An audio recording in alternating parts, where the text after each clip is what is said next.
ಅವರ ವ್ಯಕ್ತಿತ್ವ ನಮ್ಮ ಡಿ ಕೆ ಶಿವಕುಮಾರ್ ಹಾಯ್ ಇರೋದ್ರಿಂದಾಗೆ ಇವತ್ತು ಸಿದ್ದರಾಮಯ್ಯ ಏನೋ ಬಚಾವ್ ಆಗ್ತಾ ನಡೆದಿದ್ದಾರೆ. ಅವರು ಅದಕ್ಕೆ ಟಕ್ಕರ್ ಕೊಡ್ಸಲ ಬಂದಿದ್ದಾರೆ. ಡಿ ಕೆ ಶಿ ಅವರು ಭಾಳ ಜೋರ್ದಾರ್ ಟಕ್ಕರ್ ಕೊಡ್ತಾ ಬಂದಿದ್ದಾರೆ. ಅದೇನು ಸಾಣದಲ್ಲ. ಯಾಕಂದ್ರೆ ಸಿದ್ದರಾಮಯ್ಯನವ್ರು ನಾನಾ ರೀತಿ ಸರ್ಕಸ್ ಮಾಡ್ಬೇಕಾಗ್ಯದ. ಒಮ್ಮೆ ಸತೀಶ್ ಅವ್ರು ಮುಂದೆ ತೊಗೊಂಬರ್ತಾರೆ, ಒಮ್ಮೆ ಪರಮೇಶ್ವರ್ ಅವ್ರು ಮುಂದೆ ತೊಗೊಂಬರ್ತಾರೆ, ಅಥವಾ ದಲಿತರು ಮುಂದೆ ತೊಗೊಂಬರ್ತಾರೆ. ಅದೇ ಕಾಲಕ್ಕೆ ಅಧ್ಯಕ್ಷರು ಮತ್ತೆ ಯಾರು ಮಾಡ್ತೀನಿ ಅಂತ ಹೇಳ್ತಾರೆ. ಮೂರು ಡೆಪ್ಯೂಟಿ ಸಿ ಎಮ್ಗಳನ್ನ ಮಾಡ್ತೀನಿ ಅಂತ ಹೇಳ್ತಾರೆ. ಅಧ್ಯಕ್ಷರು ಬದಲು ಮಾಡ್ತೀನಿ ಅಂತ ಹೇಳ್ತಾರೆ. ಏನೇನು ಎಷ್ಟು ಸುರುಗಿ ಸುತ್ತಾ ಇರ್ತಾರೆ ಅಂದ್ರೆ ಆ ಪ್ರಮಾಣದಲ್ಲಿ ಸಿದ್ದರಾಮಯ್ಯ ಅವರು ಸುರುಗಿ ಸುತ್ತೋದು ನೋಡಿದಾಗ ಡಿ ಕೆ ಶಿ ಅವರ ಬಲಾಢ್ಯತನ ಯಾರ್ಯಾವ್ದು ಅರ್ಥ ಆಗ್ತದೆ. ಅದರಲ್ಲೂ ಮುಖ್ಯವಾಗಿ ಹೈಕಮಾಂಡದಲ್ಲ ಇವರ ಅತ್ಯಂತ ಪ್ರೀತಿ ವ್ಯಕ್ತಿಗಳು ಈಗ ಎಲ್ಲರಿಗೂ ಗೊತ್ತಿದ್ದ ವಿಷಯ ಅದ.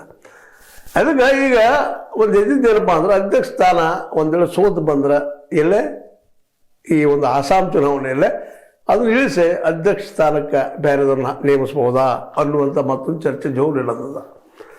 ಸಿದ್ದರಾಮಯ್ಯರು ಮಾಡಿದ್ದು ಸೆಣತನ ಇಲ್ಲೇ ಅದು ಅದೇ ಕಾಲಕ್ಕೆ ಡಿ ಕೆ ಶಿ ಅವರು ಹೋಗಿ ಮಾಡಿ ಜಾಣತನ ಇದು ಕಂಡು ಬರ್ತದೆ. ಆದರೆ ಡಿ ಕೆ ಶಿ ಅವರು ಸುಲಭವಾಗಿ ಒಪ್ಕೊಳ್ತಾರೆ ಅನ್ನೋದು ಸಹಿತ ಮತ್ತೊಂದು ದೊಡ್ಡ ಪ್ರಶ್ನೆ ಅದ.